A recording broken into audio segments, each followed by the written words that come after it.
Take your business further with the American Express Business Gold Card, now smarter and more flexible. It's packed with enhanced benefits that are built for your business, all with the powerful backing of Amex. Terms apply. Learn more at americanexpress.com/business gold card. Hey, what's going on, everybody? You are now tuned into the Paging Dr. Shonda podcast, where we talk about all things related to life lessons, mental health, and the culture. I'm your host, Dr. Shonda. I am a licensed clinical psychologist, and I am here with a panel of three beautiful women making strides specifically in Women's History Month. Y'all, I cannot wait to get into this conversation because we were talking backstage, and I'm excited. I'm excited. Yeah, I'm very excited. I don't feel qualified to be with this group of women, but we can do it. Please. Listen, all of y'all have like such dynamic backgrounds and bios. So if we can start with just some introductions into who you are and what you do. And we can start with Dr. Janice, since she's at the top of my screen. Well, thank you both for having us on. I'm so excited about this conversation.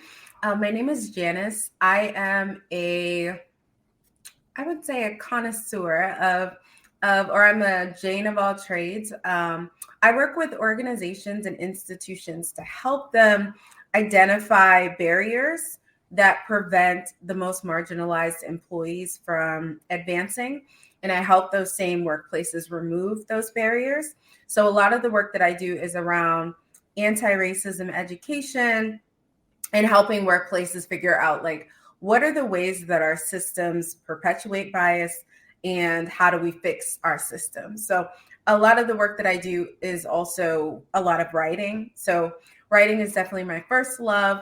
And the writing that I do is around the same topic of anti-racism and creating better workplaces. And I am what else? I am a podcast host as well. And I think that's a good background about me and some of the work that I do. Nice. You didn't tell me you had a podcast. We were talking about podcasts backstage. Oh, yeah. Yeah. I always forget little bits and pieces of, and people always say, oh, you should mention this. And yeah, so I have a podcast, Dirty Diversity, where I talk about just a lot of the stuff that I write about and just some of the things that I see when I work with companies, and just sort of these I guess unmentionables for those of us who engage in any sort of equity work, like some of the things that come up when we're doing this work. So that is a little bit about me. I love it. Thank you, Dr. Janice. Miss Ese, can you tell us a bit about yourself? Yes. So born and raised in Kansas City, go Chiefs. Double HBCU grad, played volleyball for Hampton University, graduated from Florida A&M University College of Law. So I am HBCU to the day I die. Spent 7 NFL seasons as a lawyer between the NFL League Office and the Carolina Panthers. Started the Black Employee Resource Group there at the NFL. They had never had one before, called the Black Engagement Network. Also founded the Black Employee Resource Group Collective, the Black ERG Collective in New York, which is a conglomerate of Black ERGs across blue chip organizations. And then I got bored and I went to go run a startup, House of Athlete, and we created the I Am Athlete podcast. We have fitness facilities where athletes were training, apparel, nutrition, everything. So was president of that company for almost 2 years. And then I pivoted again. How she just casually says, I was president of a company. She's like, and then,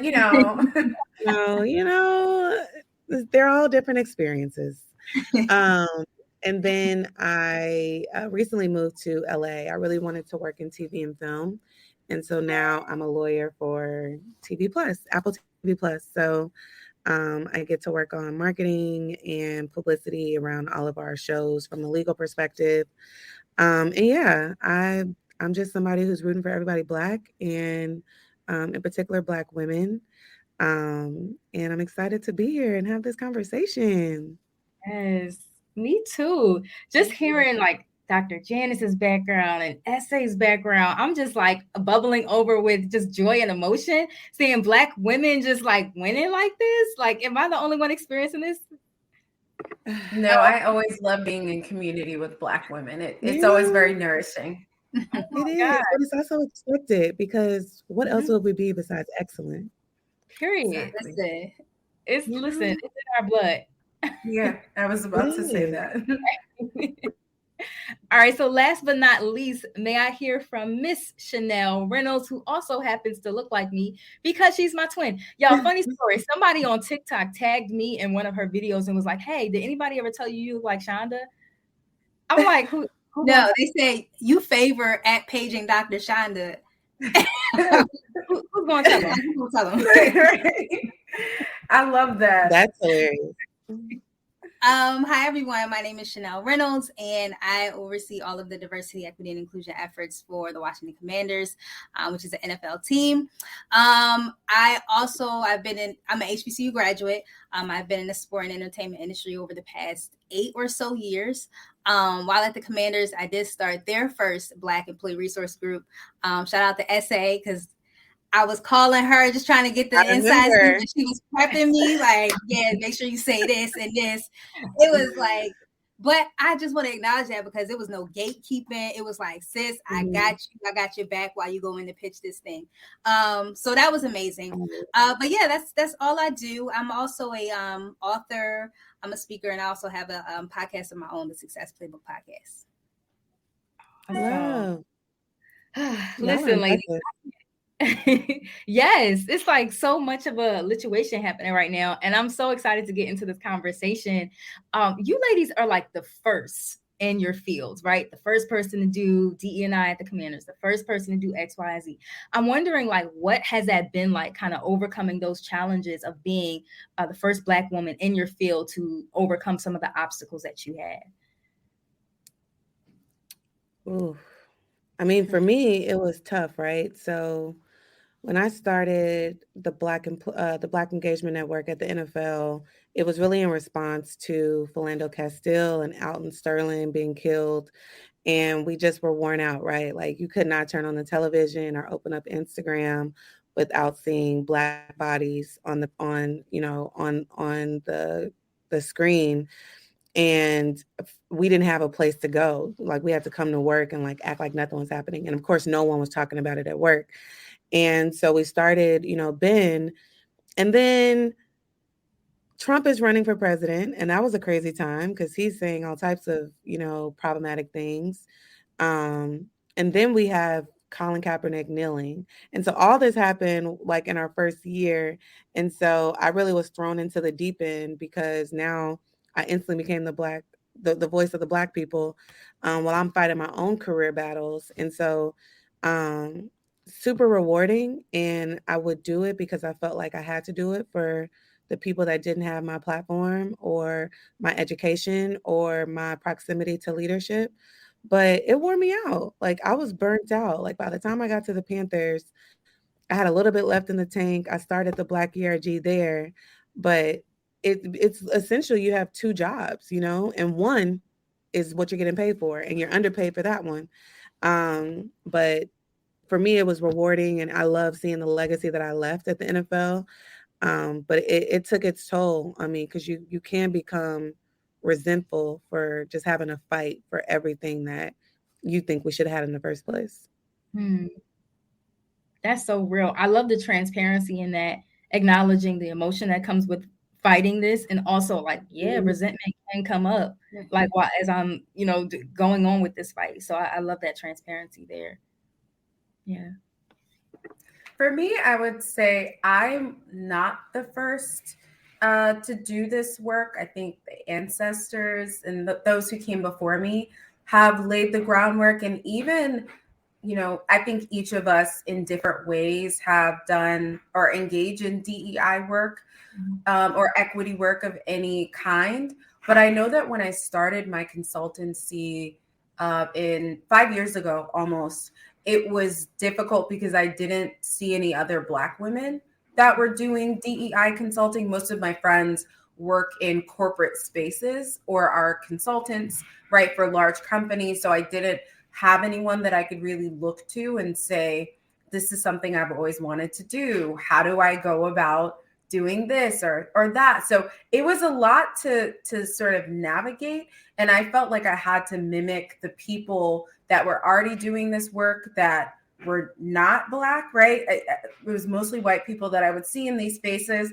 And so I was like, oh, I have to be like this. I have to. Yo, Prime members, so check this out. We are here to talk about our favorite thing in the world, and that is Amazon Prime. That's right. We all have different interests, but there's one thing that brings us together: Prime.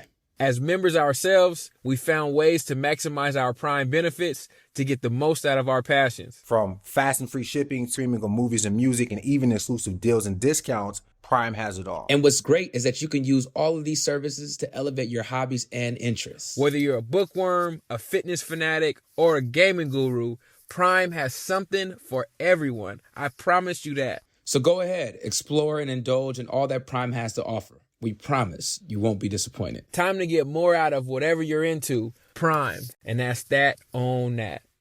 Model my business like theirs.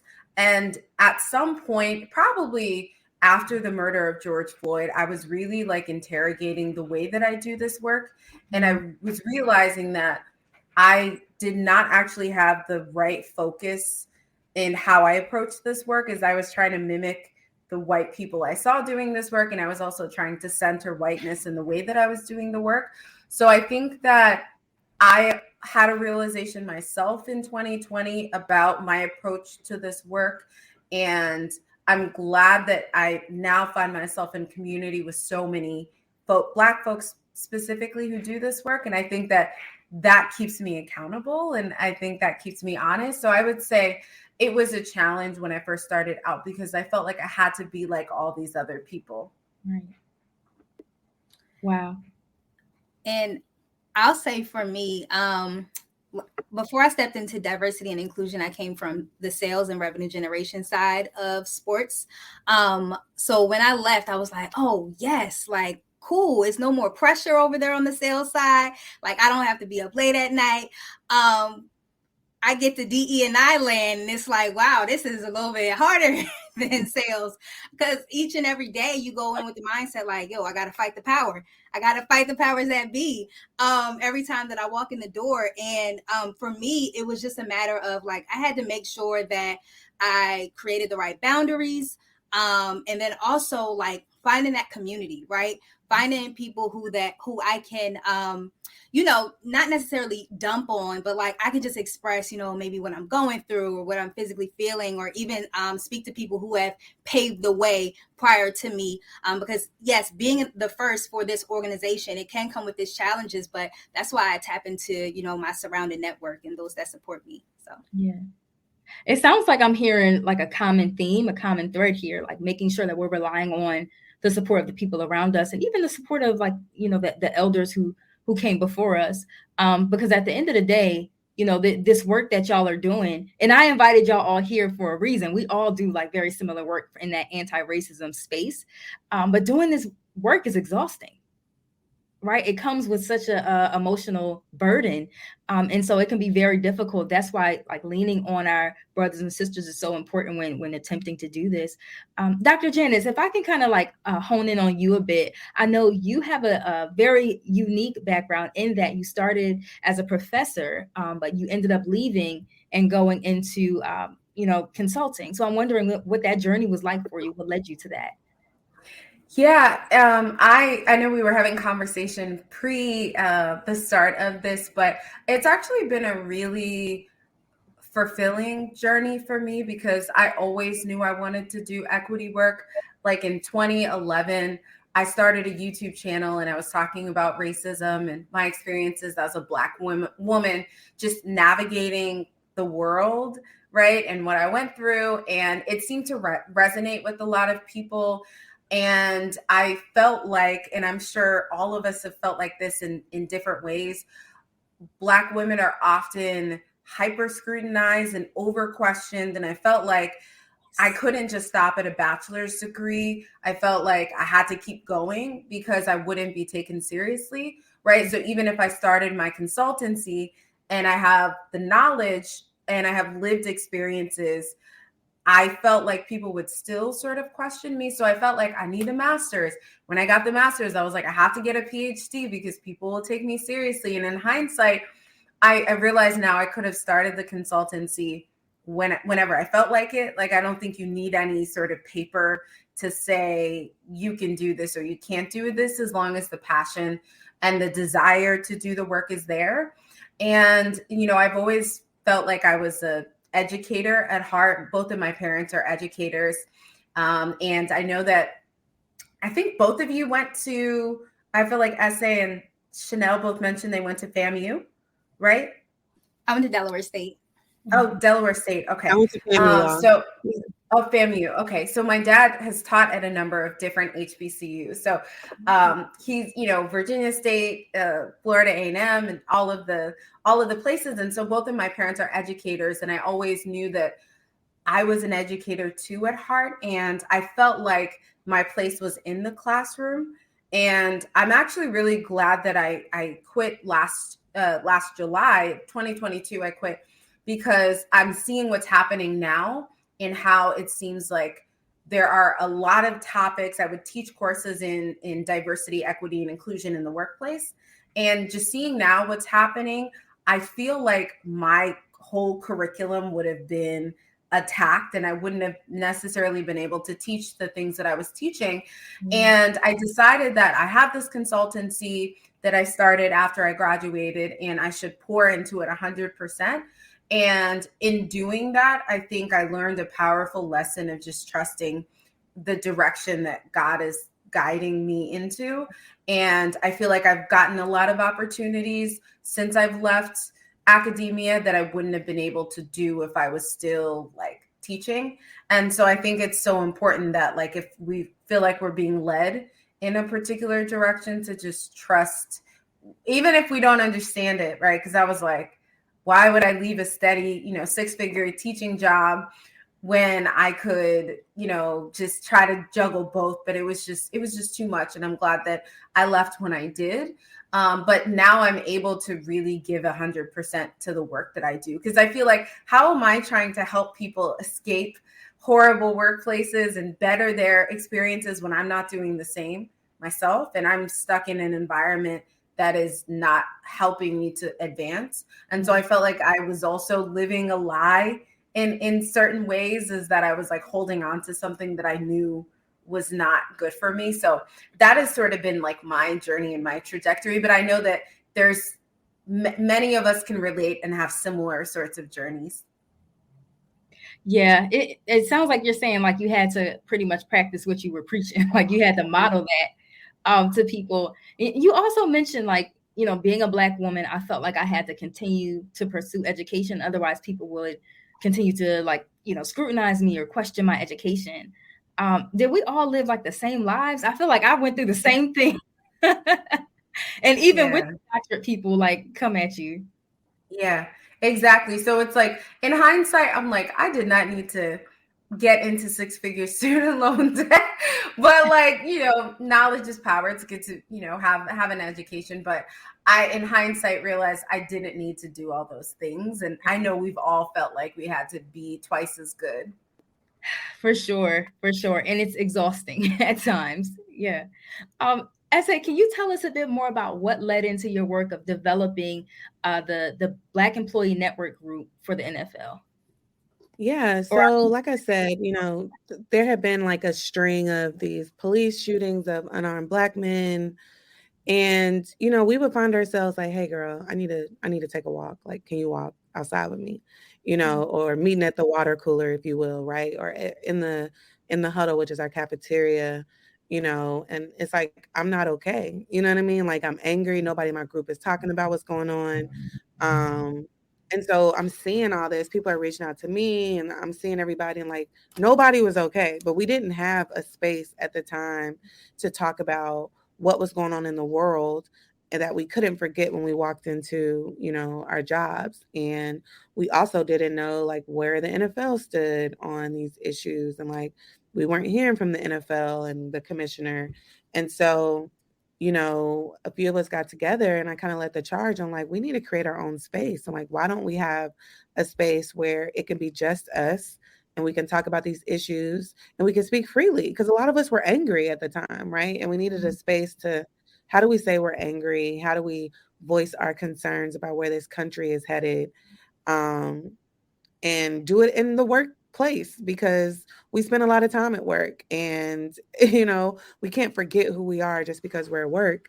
And then I just started researching, like, really the NFL was my first job out of law school. So I didn't have a lot of experience working in big corporate or what other companies did. So I started researching, like, what does NBC do? Like, my friend was working at Pepsi at the time. Like, hey, like, can you send me over like what groups you guys have? So I just literally started compiling, because when I started asking leadership about it, they were like, oh, well, maybe we can do something for all minorities. And do we have to do something for Black?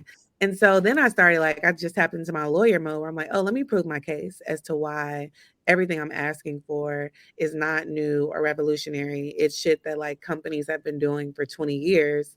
And I strategically picked all of NFL's partners. So I was like, NBC, CBS, PepsiCo, ESPN, like companies like Facebook, Twitter, like companies that the NFL has relationships with, and that also like they see as peers, right? I'm not going to pick some rinky-dink company where they're going to be like, oh, well, we don't need to do what they do. I'm going to pick people that are on your level. And then my friends at the NBA were starting Dream in Color at the same time, which is their Black ERG. So sometimes you have to just fill a need. And I did it not just for other people, but I needed the space too. Like, I needed a space where I can go and talk to people that have this unique experience of being Black, but also working in the NFL, and how those things work together, and how the NFL is dealing with things. Like, nobody else is going to understand that unless you work in it.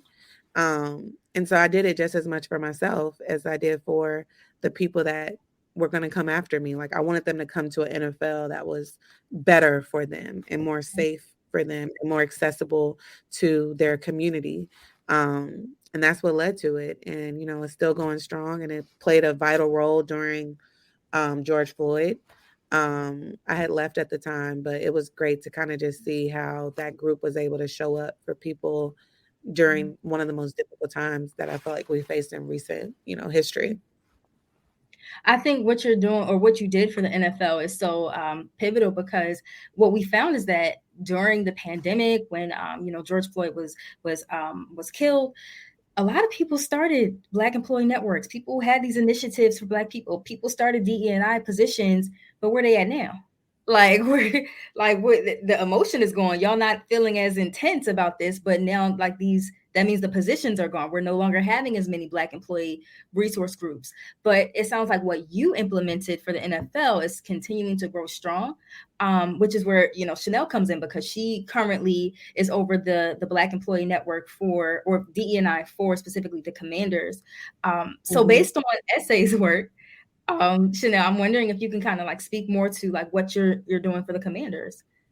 Yeah. So in the DEI realm of the Commanders, all of the ERGs fall under me. So I founded, through the guidance of Ese and through the support of some of my other peers of the Commanders, the Black Engagement Network, which then inspired our women's ERG. So now there's a women's initiative network, and 1 year later that inspired our Commanders Pride Network. And then that inspired our Somos Commanders, which is our Hispanic ERG. So right now we are one of few teams that has 4 ERGs, and they all roll up under DE&I. I also oversee the facilitation of DEI trainings. So we make sure that we have consistent trainings throughout the year. Also, just other programs and events throughout the year, such as some of our heritage observances or history observances, and any and everything you can think of in between. But yes, the role did come about like probably most of the other NFL and NBA DEI roles. It came about after George Floyd. And I will say that in this industry, you're noticing that more and more teams are having a dedicated person to run diversity, equity, and inclusion. And I know that the sentiment, sometimes it's like, oh, well, is it performative? Like, look, I don't care how y'all get me there. Just look, call me performative, but I'm doing the work. I'm in this position and I'm here to do the work. So, yeah, we've been on full steam for the past few years. Yeah. What are some of the things that you were able to accomplish with your position? It's a lot. So I just mentioned that we went from 1 to 4 ERGs. Through that, though, I'm most proud of our ERG program, because employee resource groups is what retains, some of the best talent and your diverse talent. So through this program, I'm able to pour into them. They pour into each other, and they're more likely to stay at the company, right? So automatically, when you have ERGs, retention rates are higher, right? You start to recruit some of the talent externally because they see all the amazing things that you're doing internally, our LinkedIn posts, and they want to work for the Commanders. So I'll say that one of one of my proudest moments, or one of my proudest accomplishments with the Commanders, is developing that strong ERG program.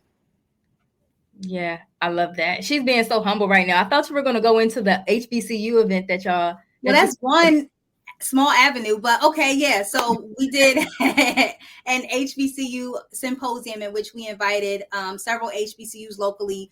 We sourced candidates to come out, and they came, learned about sales.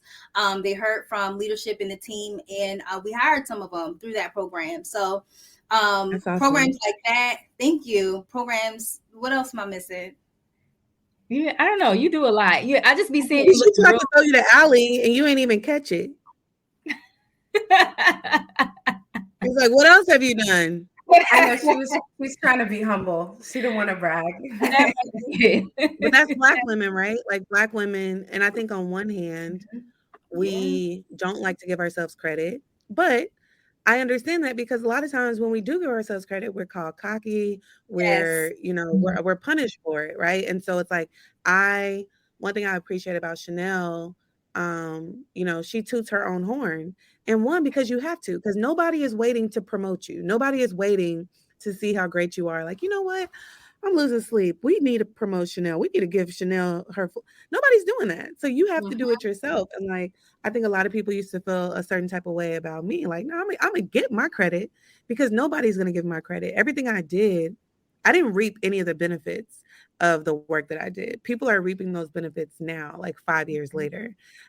When I was fighting for people to be promoted, I was not being promoted, right? I was underpaid when I'm fighting the good fight for other people. And so it's just another example of like, we don't do a good job of promoting ourselves. I think Chanel is one of the best at it. And I love that. Like, I love how she owns her success. And I try to do the same, because the girls that are coming after us, they need to see that we can thrive in these spaces. But I also show the bad moments, and I talk about the down moments, and I talk about processing those things. But I think, Chanel, like, you do a great job of telling your story, because not only is it going to help you further your career, it's also going to let other Black women that look like you, that come from where you come from, that went to Dell State, say, oh shit, like, I can work at the Commanders, and not just work there, like, I can thrive because I see someone that looks like me thriving in that space. So we have to tell our own stories, because nobody's going to do it for us. Nobody's waiting to give us our credit. That's me giving you your flowers. That what you said was so true, because I know I just read a study about how when Black employees specifically self-promote, they're penalized for it in the workplace, right? But when you go to career coaches, they're like, talk about all of your accomplishments, and they looked at Black employees, white employees, Latinx employees, Asian employees, and they found that specifically for Black employees, when we self-promote in the workplace, we're perceived less favorably for it. So I think that that's also an important reason why, particularly on social media, I think it's important to like toot our own horns and to do what Chanel is doing and talk about the things that you've accomplished. You have to. Yeah. And even on, I would say on social media, like, I think we see the remnants of how the study that you indicated, that people are looked at as unfavorable. I find that especially when there are Black people, Black women who are confident in themselves, their accomplishments and their achievements, then you always gonna get somebody in the comments who try and humble you. Like Always. so how do we continue to show up authentically while also like, you know, promoting ourselves and promoting who we are and being proud of that without, you know, being weighed down by what society tells us that we shouldn't be talking about this. You're too arrogant. You know, how do we do that? I just keep doing it because I feel like nobody's gonna know what I'm doing if I'm like afraid to say, oh, I just did this, oh, I just did that. And for me, I feel like I've been on social media for so long that even being on YouTube, you're always gonna get the trolls and people who say things about you. So I think I've grown thick skin because of it. And I'm like, oh, you know, there's always gonna be like somebody saying something. But for the most part, I think anytime we promote ourselves or talk about the things that we're doing that we're happy about and proud of, we have our community of folks who are cheering us on. And so I think it's important to focus on those people. And like you said, like Ese, I believe, said, seeing that will help the people who come after us, right? And so we're not necessarily doing this right now for the folks who are watching us now, but somebody's watching us and seeing the things that we're doing and is inspired by that. So I just don't even like respond. Like I have a rule where I usually don't go back and forth on social media with trolls because I feel like people do things to get a reaction out of us. So I just, you know, it has to be a really compelling case for me to go back and forth. But I think it's important to, when you can, just try to tune it out because people aren't going to know what you're doing unless you share it with them. And I think people, for the most part, not always, but for the most part, are happy for you and excited to see somebody in their network doing these things. Yeah, no, that's a great point. I'm taking your advice. Sometimes them trolls be getting me. I try to. I like to go back and forth every now and then. Right. Now and a little, yeah. You gotta, you know, a little going a little low. Yeah. Sometimes I go lower. Right. And then just go back and delete it later. Just want to make sure you saw it. Right? And I block everybody. So like the block tool is easily one of the best things. Like I'm just gonna block you. Like I love that. I'm fine with like healthy discourse, but if you're just coming like disrespectful, like, oh, like I'm gonna pop off and then I'm gonna block you and then you'll never ever respond to me again. Exactly. I love that. So I'm wondering, so as we're talking about like the need for us to continue to show our accomplishments so that more, especially Black women, are more inspired, I'm wondering, in the spaces that you ladies are functioning in, how are you pretty much like, you know, what the saying is, like as we reach forward, we reach back is the saying, I think. Yeah. So how do y'all kind of like function in that area? Because the concept of gatekeeping came up earlier in the conversation. So how do we ensure we're not engaging in that? I mean, for me, anybody that reaches out, for the most part, you know, I'm going to try to like make time, especially, you know, young women of color, Black women that either want to know more about working in sports, want to be a lawyer. So many people made time for me. And I think, you know, I may not be able to be everybody's like day-to-day mentor, but if I can give you 15, 30 minutes of my time, tell you my story, connect you with people, give you, you know, advice here and there, I'm going to do it because you never know the impact that can have on people. And I'm a big believer of if you can see it, you can be it. And I want as many people to see me as possible because I want people to see a Black woman lawyer who didn't change who she was, who didn't change how she talked. Because a lot of times we get into these roles and we think we have to disappear to get ahead. And it's like, if I just keep my head down and do my good work, somebody's going to like think of me and push me ahead. And that's just not how the world works.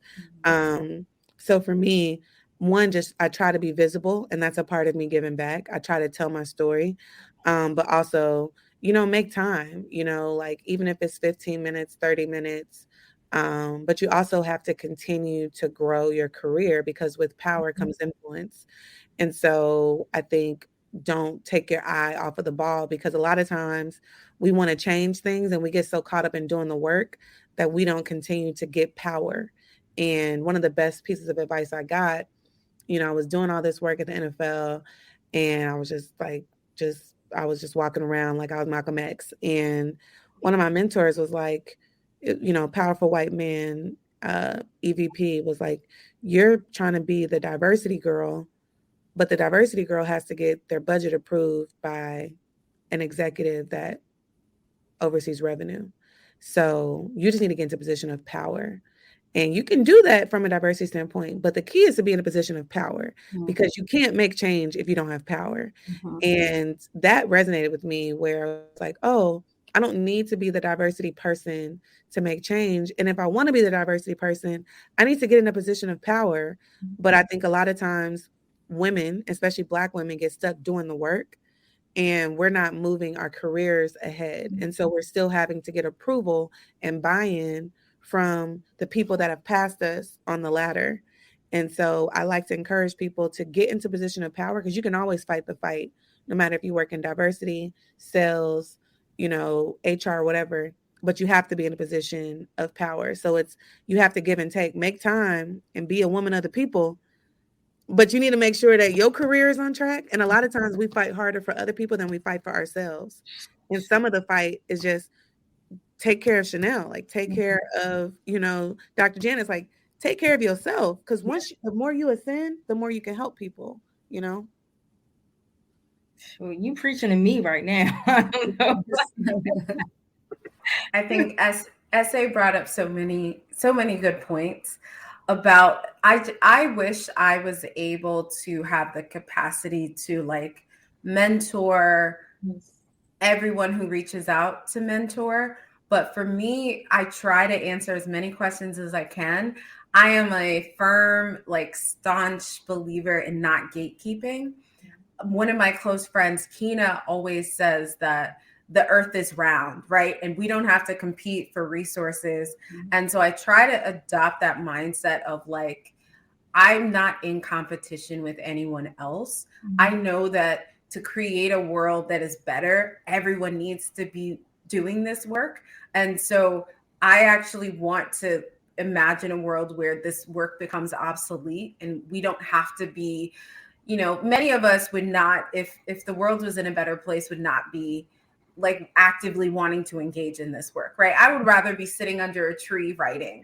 But, I feel like I want somebody to advocate for me if I were in these workplaces. So I want to be that person. But I think it's important to understand that we're not in competition with each other. And so I'm completely fine with sharing resources and telling people will reach out to me and say, what do you charge? What are your prices? And I'm not gatekeepy with that. I don't like to be oh, well, you have to figure it out.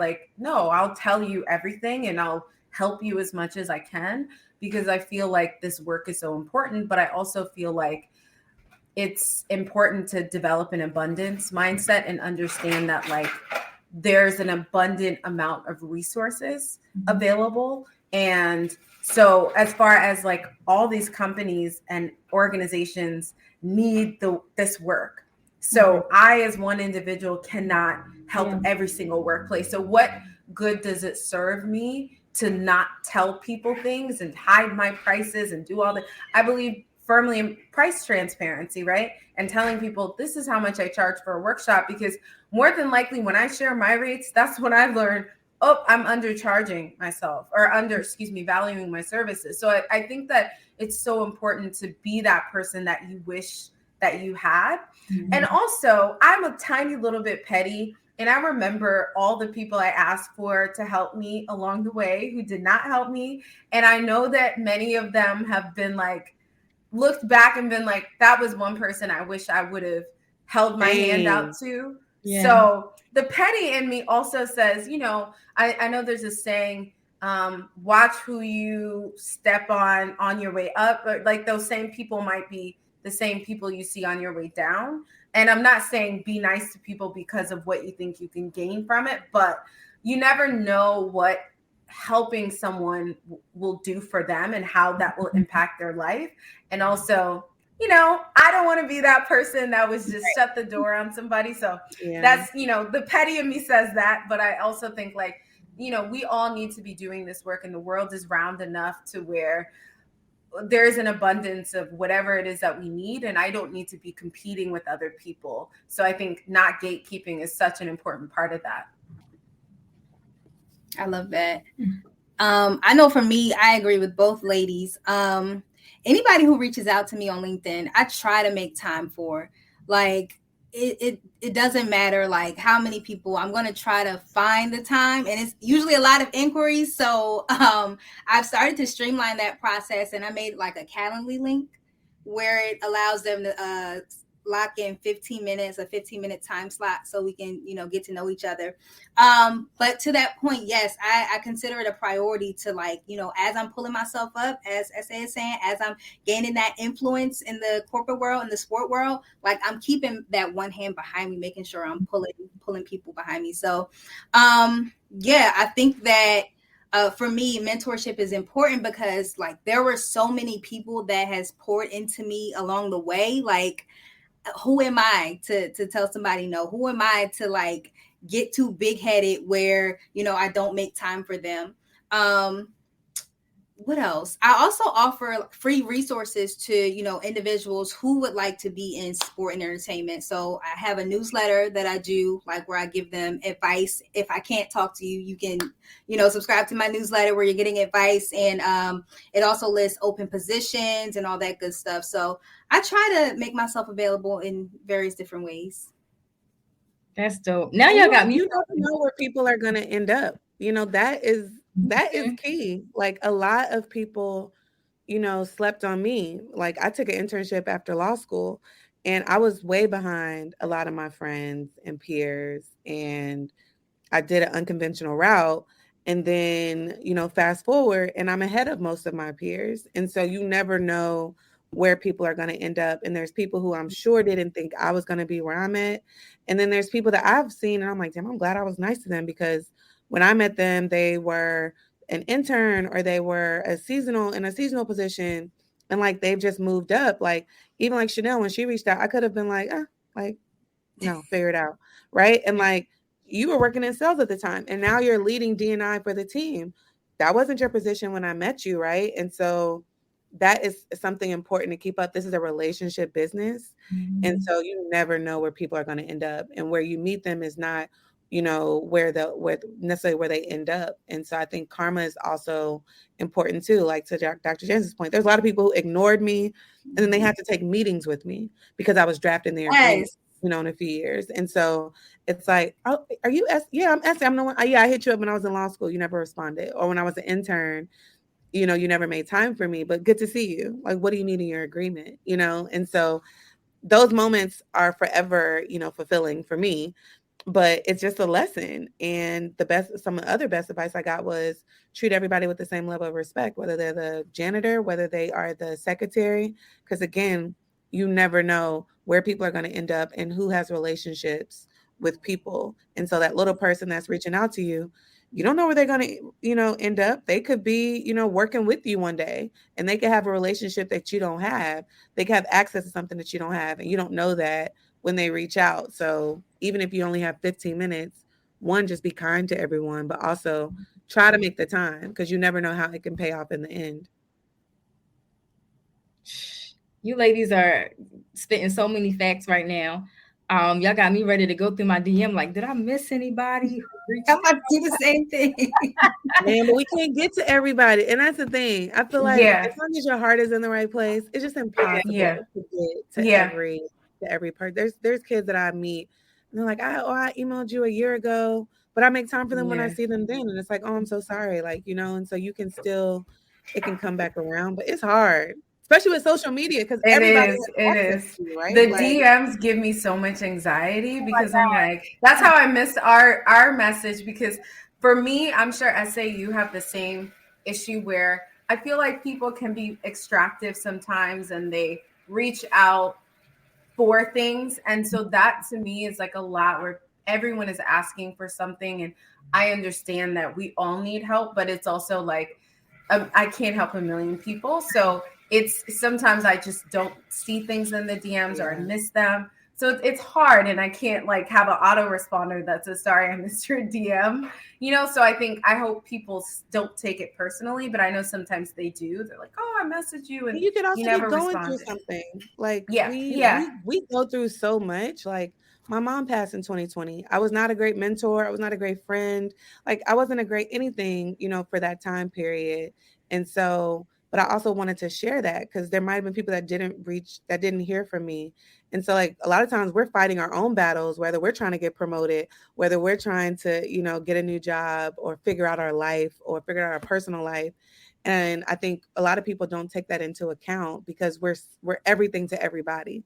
And, you have to give yourself grace. Like you might go through a year where you're just not a great friend or mentor, and that's fine. Like we're so hard on ourselves for not being everything to everybody. And it's like, I'm giving everyone permission to take time off. Right now, I'm hearing this conversation going into grace and allowing ourselves to show grace to ourselves when we feel like, we don't have the capacity to reach out to everyone. So I love that. And I'm going to take that advice for myself. Yes. Would you ladies mind letting us know where we can find you and anything that you guys have coming up? Chanel got something coming up. What you got coming up?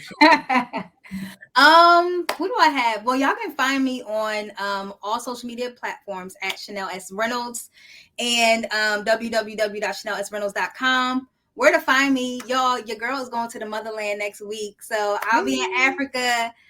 Really excited. Ooh, where are you going? Ghana? Johannesburg and Botswana. Oh, beautiful. So really excited. Then I'll be there with Dr. Shonda. Hey. That's so cute. Y'all about to do a whole photo shoot. I already know it. I'll watch. You know who we are. I'm here for it. I already know. I'm here. Well, for me, you can find me I'm on LinkedIn the most. So it's Janice Gassam-Masari. On LinkedIn, I have a new book coming out, Decentering Whiteness in the Workplace. It's coming out in October. So if you find me on social media, you'll be able to find it, pre-order the book. Your support means the world to me. So thank you, ladies, for having us. Yes. And you can find me on Instagram at unapologetically_Ese, spelled ESE. LinkedIn. I have a podcast coming out soon, much anticipated. But yeah, so I have some projects coming out, and it's gonna be a good year for me. I'm back on my shit. I love it. First of all, like y'all were powerhouses. I'm so happy that y'all accepted the invitation here. It is definitely a pleasure to host y'all. So y'all know y'all can come back whenever. Open invite all day. Just let me know.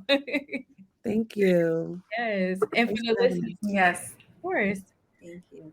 And for the listeners out there, you guys can catch every episode, the audio version on Wednesdays and the video version on Thursdays. And don't forget, you have the power to create the emotions that you want to experience. God bless. See y'all next week. Bye. Bye. Yo, Prime members, so check this out. We are here to talk about our favorite thing in the world, and that is Amazon Prime. That's right. We all have different interests, but there's one thing that brings us together: Prime. As members ourselves, we found ways to maximize our Prime benefits to get the most out of our passions. From fast and free shipping, streaming of movies and music, and even exclusive deals and discounts, Prime has it all. And what's great is that you can use all of these services to elevate your hobbies and interests. Whether you're a bookworm, a fitness fanatic, or a gaming guru, Prime has something for everyone. I promise you that. So go ahead, explore and indulge in all that Prime has to offer. We promise you won't be disappointed. Time to get more out of whatever you're into. Prime. And that's that on that.